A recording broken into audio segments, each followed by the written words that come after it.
Hi, my name's Steve Hull, editor of TKC MAG and totalkitcar.com.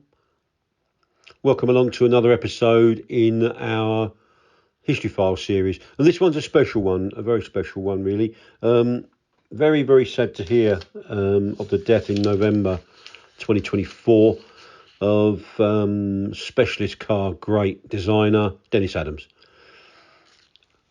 We'll go through his history in a minute and just cover the rest of all of his career, or as much as we can get in, really. Everybody pretty much listening to this will be aware of his involvement with MARCOS, of course. He was the man that created the, I suppose, identikit notice, MARCOS shape. So without further ado, let's crack on.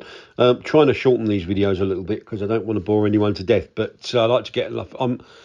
Regular readers of the magazine will know I do like a bit of detail, so I kind of do thrive on that. But anyway, let's crack on. Dennis and his ever-present brother Peter, a very gifted engineer, hailed from a place called Great Shelford in Cambridgeshire. First got a job, or I think they both got jobs at Lister Cars, who were in that area, and it introduced Dennis very quickly not only to Brian Lister, a very notable motorsport personality of that day, but motor racing in general. Got him. He told me once it got him on the map. It introduced him and opened doors to a lot of people. And generally was a good place to be. Incidentally, just please excuse my voice. As I write this, always in magazine mode. As I voice this over, I'm just recovering from a bit of a man flu, and we all know how bad that could be. Seriously though, I've got a croaky. I had a real croaky throat, so forgive the voice if it's a little bit croakier than normal. Anyway, back to Dennis, and he was really his tasks involved pretty much in the machine shop, and he learnt to fabricate chassis and other components, as well as he was a pretty dab hand at brazing, and he was doing wishbones and the like, and so it was a really good grounding for him. And by the early 50s, I think it was, he had already built a couple of specials. It was at Lister that Dennis met another automotive design great, Frank Costin, who was at that time working in Lister's prototype development shop. And the two collaborated, I believe, on what could have been Frank's only steel, rather than timber, his beloved timber, space frame. Frank soon headed off to join Jem Marsh of SpeedX, and the two then founded initially the Monocoque Body and Chassis Company, which soon became MARCOS, of course. I remember Dennis once telling me, actually, that a little aside, they nicknamed the nickname. I don't think Jem was too pleased, or he didn't know, but Dennis, Peter, and Frank used to call it Autocoque Shoddy and Bashy Company, which I thought was quite funny. But prior to joining Jem and Frank Costin, the Adams brothers had collaborated on their own car, which was called the Adams Experimental Coupe Prototype. Adams Experimental Prototype, also known as the XP. That was in 1962, early 62. Incidentally, that wasn't the XP that later Dennis became associated and synonymous with while he was at Lotus, which appeared in 1968. Dennis's first task at MARCOS, or one of his first tasks, was to restyle Frank's Gullwing GT, which is forever known as the Ugly Duckling. May not be to everyone's taste in terms of visuals, but by crikey, that car worked really well. But anyway, Dennis decided, with I think Jem's blessing, to restyle that car under his own name. Didn't go down well with Frank at all. And it was soon followed by the MARCOS Fastback in 1963. But it was the 1964 arrival of the GT series, which begat loads of various models under the MARCOS banner. in 1964, as I said. And that was the car that really defined Marcos, I think, for many, many years of their existence. It was that basic outline lasted for nearly, I think, 45 years. He continued to design, for, as I say, for Marcos for many years, but he actually left Jem Marsh's employ in late 1964. They wanted to go and do sort of freelance work and broaden their horizons, really.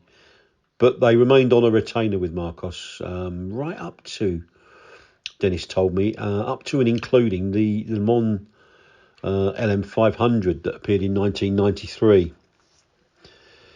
It should also be pointed out, really, that Dennis didn't just get his pencils out for car designs. He was very versatile. And other things on his CV, I think he did, and I've never seen one, and I really want to, and I do keep an eye out for one, a clockwork apple, of all things, for Corgi, which spat out plastic maggots. I would love one of them as a kid, but I've never seen one. If you do, get hold of it, because I imagine it will be very, very, very, very rare and very, very sought after. He did an advanced, what he said was an advanced looking three-wheeler, never saw anything of that.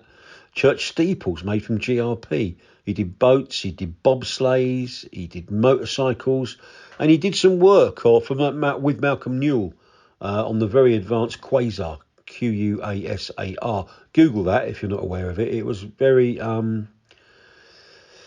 futuristic. He did that with Malcolm Newell and his collaborator Ken Lehman. Then there was a single-seat racing car, a thing called the tip-up microcomputer car, a range of furniture, and also, interestingly, there was a photograph in existence, and I'm sure I had a copy of that in our archive, but I just can't find it, to be quite honest with you. That's the curse of the misfile, and I hate that with a passion, but it happens, I'm afraid. Anyway, it was a stillborn Le Mans car for an outfit called Anglia Racing Developments, which just happened to be where the legend that was John Tajiro was employed at the time. And there was also other special commissions, primarily for Marcos customers, one of which was for a South African chap, and it was intriguingly called the Marcos Bentley. And that was in 1964. He did another one called the Marcos Sabra for an Israeli client. And Dennis, this is interesting, really. And again, I always like listening to Dennis's stories. He and Peter at that time based themselves post-Marcos in the Old Forge, which was a very historic building in Bradford upon Avon. Next door, incidentally, to Jem Marsh's dad, who at that time ran an antique shop, which must have been quite entertaining. And while the Adams, because it was such a historic building, while Dennis was doing his daily work, car-related work, and maybe not car-related work, as we outlined, they'd often get coach parties arrive, full of day trippers who were paid up to come and have a look around the historic building. I don't know who they paid. I don't know if they rented it from, I guess, National Trust or something like that. But certainly they couldn't stop the day trippers arriving, and they had to work around that. And during the summer months, I think they had quite regular visitors. But ever the innovator, I'm pretty certain he didn't learn his innovation techniques from Jem. I think he was more than able to do it himself. Dennis and Peter produced a special range of items to tempt the coach parties with. And he was doing stuff like fire grates, gates, candlesticks, vase holders. There's a couple of things here we've put up, Neil would have put up along with this video. And Dennis said he sold loads of them. And it all went together with the building, I suppose. It's a historic building. And he was doing historic looking metal work. Anyway, so successful was that side of their business that they developed it, and they became known locally for the quality of their wrought ironwork. So it wasn't just day trippers they were pushing this stuff out for. I think they were doing sort of commissions and everything. It became very well known. 1968, when Probe 15, so called because it was Dennis's 15th design. Although I think in subsequent years he worked out actually that was incorrect. It was his 17th, but he couldn't retrospectively change it, and it was known as Probe 15. Anyway, simple as that. He thought it was the 15th, and that's why it was called Probe 15. At that time, it was the world's lowest car at 29 inches. That record stood for many years until another genius of the custom car world, Andy Saunders, got cracking with his brilliant hot rods and bettered that. Or, well, I don't know if he bettered 29 inches, but anyway, he made several cars lower than that. 15 used a wooden monocoque, clothing a GRP body, Hillman Imp running gear, including the 875cc engine. And I think at that time, as they would be, Dennis and Peter were very excited by Probe 15. I remember Dennis once told me, I think according to my notes in 2020, he told me it was the car we'd always wanted to do, free from convention and any sort of restrictive regulation. He just let the pen flow, really, or the pencil flow. It made its debut, its public debut at the Racing Car Show in January 1969. Where it, I believe, went down a storm. I've read a couple of magazine articles from that time, and it certainly did create a lot of attention, as it would. And seemingly every national newspaper in the world stuck it on their front cover the next day. Although they could have taken a lot of orders, both at the show and subsequent to the show, it was still very much a prototype, and I don't think they'd really developed it to be a driver's car for sure. And again, Dennis is quoted as saying that one chap thought it was a large objet d'art rather than a motor car you could drive, and he actually just wanted one for outside of his mansion. They did do a shakedown test for the car subsequently to that show in June, actually, 1969. So they spent 6 months or so, nearly 6 months, trying to get it roadworthy. And it took place at Keyville Airfield, which I think is in Wiltshire. Could be Somerset, but I think it's Wiltshire, in June 1969. And legendary songwriter Jimmy Webb, Rashida Linesman, Up and Away, MacArthur Park, to name but three of his corkers, was one of the test drivers. He was also a Dennis Adams fan. I think he owned a MARCOS or two as well. I don't really think Dennis and certainly not Peter, they didn't have any intentions really to put Probe 15 into production. I don't think that was the intentions of doing it. They wanted to show, as Dennis was quoted as saying, what was free from convention and what could be done, I think, and what could be turned into three dimensions. I think there were too many compromises to make it a serious road car. I mean, the driving position seems, from examples I've seen over the years, it shows it was horizontal. The windscreen was almost flat. And it must have made driving on the public highway a challenge, to say the least.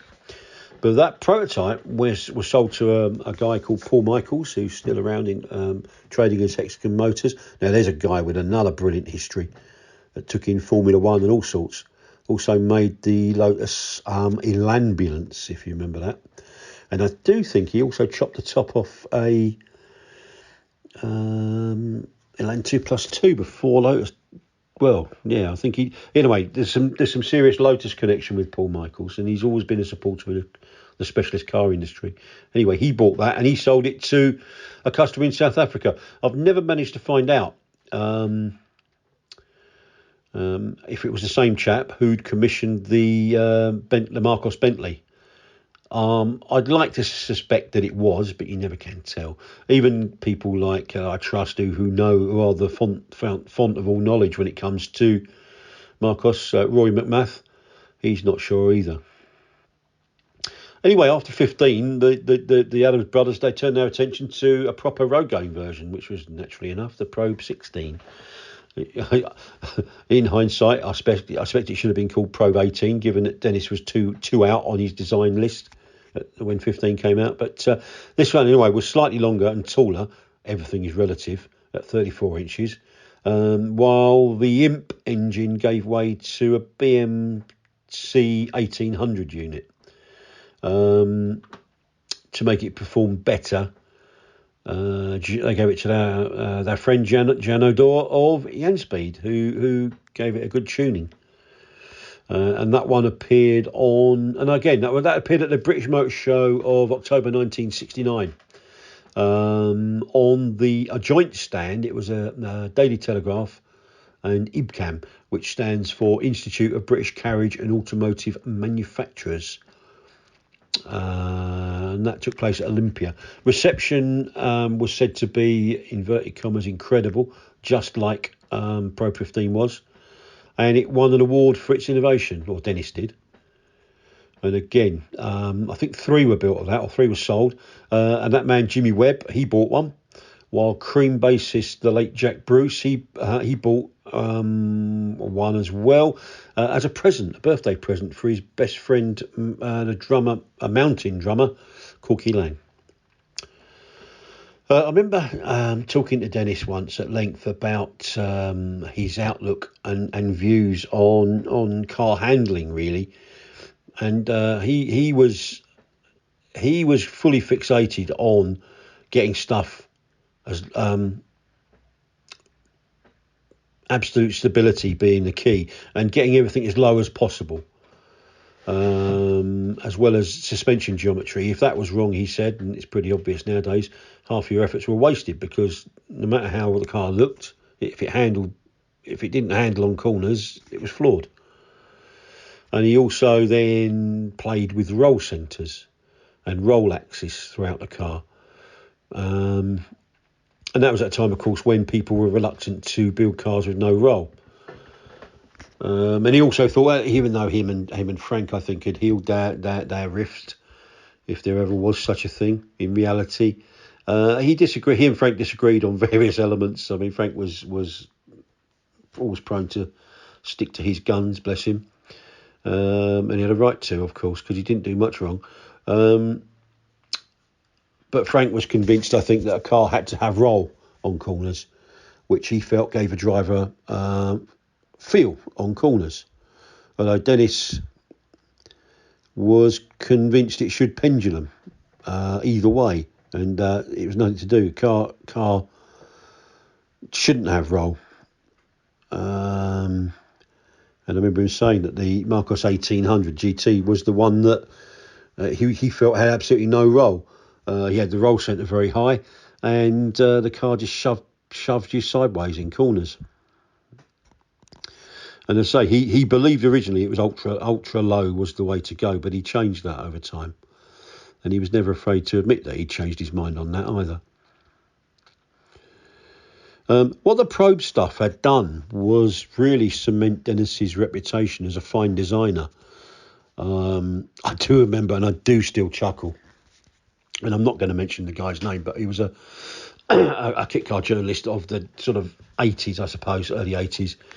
And he said, we're talking about Dennis, the probe had, and I'm pretty certain he didn't mean it. He said that it put Dennis on the map as one of the UK's greatest fringe designers. I think he meant specialist car designers.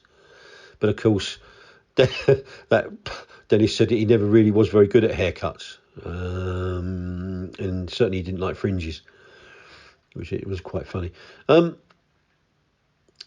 back to Probe 16 actually ended up with a Solihull-based company called Concept Developments, who productionised it as the Concept Centaur, although it passed on again to Mirage Developments of Biggin Hill in Kent, and they renamed it the Pulsar in 1978.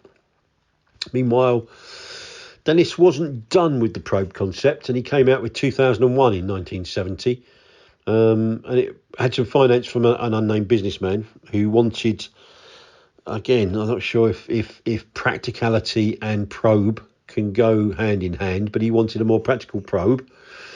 And so extra 4 inches was added to the length, and it now stood at 37 inches. And it had doorlets as well, although it did retain that almost unique sliding canopy roof. The financier withdrew his backing, and they did try and carry on, but the writing was on the wall, I think, and they collapsed in April 1971 after, I think, 4 2001s had been sold by the Adams.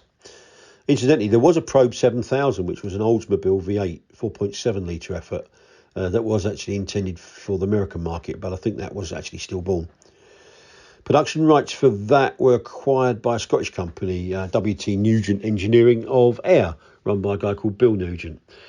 He continued actually to produce the car. Well, he kept the staff on, and although he was based in Bradford-on-Avon, he didn't use much to break that myth. He didn't base himself, or they didn't base themselves in the Adams old factory. They won very near Adams' old base, but not that factory. But they did use his staff.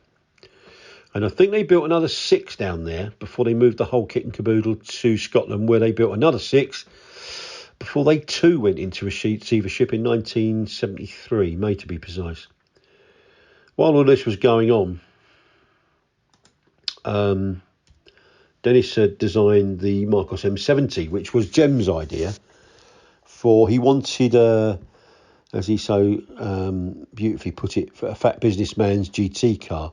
But he wanted a luxurious model aimed at well-heeled businessmen that could get you across Europe, I suppose, to a meeting, feeling comfortable and in luxury. I remember the advert strapline, or one of the advert strapline for it was for the man who was going places and wanted to do it in style.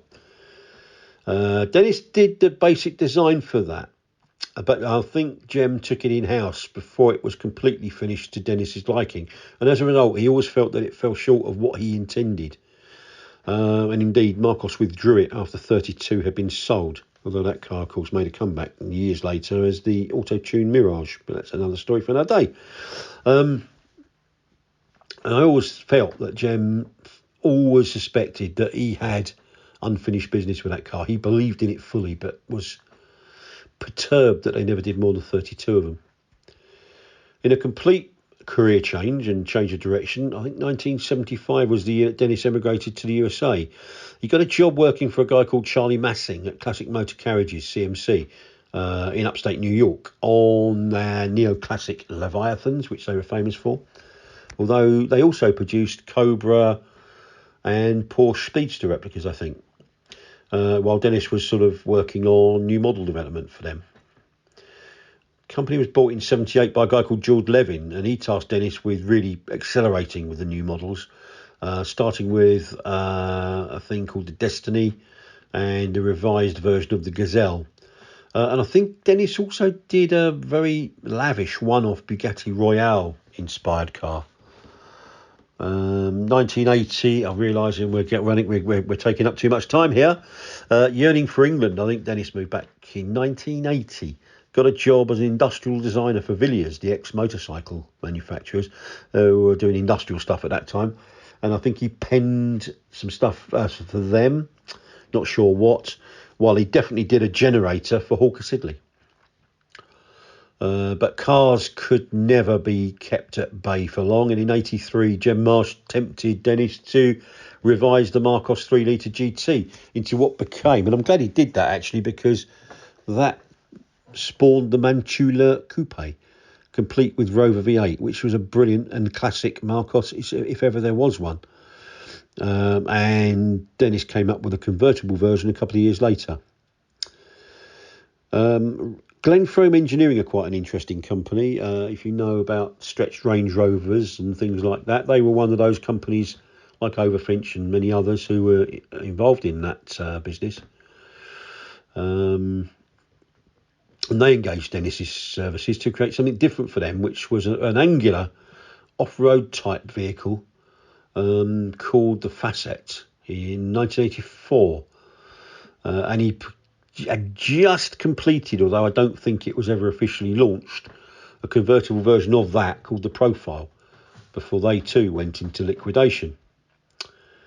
I think they'd done that supercar, which was designed by Chris Humberstone, who should actually get a video in his own right of our History Files series. He had a versatile career, to say the least. But so that was that really. But in 1985, Dennis was on to what became a very iconic kit car called the Adams Roadster, inspired obviously by the Jaguar SS100. And it was according, I think this is when Dennis found out that Probe 15 was actually Probe 17, and it was his 28th design, the Adams Roadster. First two were intriguingly based on Opel running gear, although he soon changed the Jaguar components because he realised pretty quickly that it just didn't sit right. Although he did employ the service or engage the services of some of his ex-MARCOS colleagues, including Roger Barker, who was the works foreman at MARCOS, who got stuck into the Adams Roadster. And I think it's too easy, really, to dismiss the Roadster as just a Jaguar SS100 clone. That would be an insult, I think, to the beautiful work and skills of Dennis and the work that he put into that car. It really was a jewel, clad in a Jaguar-inspired body, I suppose. I think it had greatest hits of all of his skills on that car. I think it's a crying shame, and I do believe this. It was a fabulous car to drive. Only 20 were made, I think, and I think technically, well, it was available between 86 and 92. I know another company, I think, acquired it in 1988, 89, and I think if you push along a little bit, technically you could still perhaps buy one in 1999, 1999, although I'm not entirely certain that really it was true. Certainly 1992 you could still buy one. Next up for Dennis was the Roadtracks, one of his personal favourites, I think, and it was clearly designed from the Glenfrome profile design that never did quite see the light of day. So he launched it as a kit car. I think he was always one for a quote, Dennis, and the thinking man's beach buggy is what he described the Roadtracks as. Was well received, and it did look like a full-on off-roader, but it didn't have a limited slip diff. It was based on Cortina, and it had two-wheel drive. And plenty of people were indeed happy with a vehicle like that, a bit like the Eagle RV. Looked as if it could go anywhere off-road, but actually was two-wheel drive. But they were happy with that concept and that shape and styling. Two versions were offered: the Sport, which was a two-seater, and the Safari, which was a 2+2. Story takes a sort of sideline or a little offshoot. One of the early Roadtracks customers was Dartford garage proprietor Barry Chandler, who is said to have restyled his Roadtracks with a chainsaw, and he fitted a V8 to it, and he felt that would give it proper go anywhere or power. And he added, he used a Range Rover Classic, which added 8 inches to the wheelbase, stretching it to 100 inches, which coincidentally was the Range Rover Classic. He initially called his effort the Roadtracks V8, and he proudly took it off to show Dennis one day, who loved it, and gave Barry full rights to this V8 version, before Barry later acquired it completely and renamed it as the Dakar. Hundreds of them were sold. I suppose if we're looking at sheer volumes, I mean, Dennis's stuff, other than MARCOS things he was involved in, even then they didn't go into big numbers that he deserved, I don't think. But if we're looking at sheer volumes, Dennis's biggest selling creation, other than MARCOS, was the lovely little turbo conversion body shell design that he did for ERA, or an incarnation of ERA, certainly before Jim Dudley's time, based on Classic Mini. It was called the ERA Mini Turbo conversion. That came out in 1989, and it was a very, very luxurious Classic Mini. Performed really well. Tuned engine equipped with a Garrett T3 turbocharger, which gave it sprightly performance, to say the least. And whoever was behind it had done a deal with Austin Rover dealership to sell it in some of their dealerships. Priced at 12 grand at the time, which was quite stiff, and it I think that put quite a few people off. But it didn't deter everybody, because by the time that went out of production in 1991, I think, just over 2 years after it was launched, 440 maybe, 440 might have been sold. And you still see them around, so there definitely were some. Final projects that came Dennis's way before he retired officially was a revised Allard J2X in 1991 as well. I think 3 were sold before that was withdrawn for whatever reason. But his final hurrah was in 1993, when he assisted, and he was proud to do so, his very talented designer nephew called Lee who's Peter's son. And he collaborated with Lee on the fire-breathing Le Mans LM500 Spider. And I think that was a fitting way in which to end his career, really. And I know he was very, very, very pleased to work with Lee on that car, and very proud of Lee, who went on to do other stuff as well. And he's still around as a designer, of course. Anyway, we got it to just about half an hour. I tried to get it shorter, but there we go. A potted guide to Dennis's marvellous career in about 2,100 words. So if you go through that, I enjoyed talking to Dennis. He always spoke a lot of sense, and he was such a nice guy, but a really talented one, but modest with it as well. And he was always very kind to me when I spoke to him and met him over the years. So we mean this as a very sincere tribute to the memory of Dennis Adams. Condolences to his friends and his family. Legacy is assured in the specialist car industry's history. And R.I.P. Dennis. Just before we go, if you would be so kind, if you got this far and you hadn't subscribed, can you please just go and click that button and make sure you press the all on the sub menu that drops down. That way you'll be notified of every new video that we put out. And if you hit that like button, that would be really appreciated as well, because apparently, and I know not how these things work, I'm a technophobe, and I admit it, and I'm proud to be it. It helps YouTube send our videos to more people's feeds. I think that's what I've read that correctly. Maybe you know what that means. I hope you do. But if you could do that, that would be fantastic. Thank you for giving up part of your day to come and listen to this little video. I hope you enjoyed it. I shall look forward to warmly welcoming you to the channel again very soon, and watch out for new videos. Many thanks and have a great day.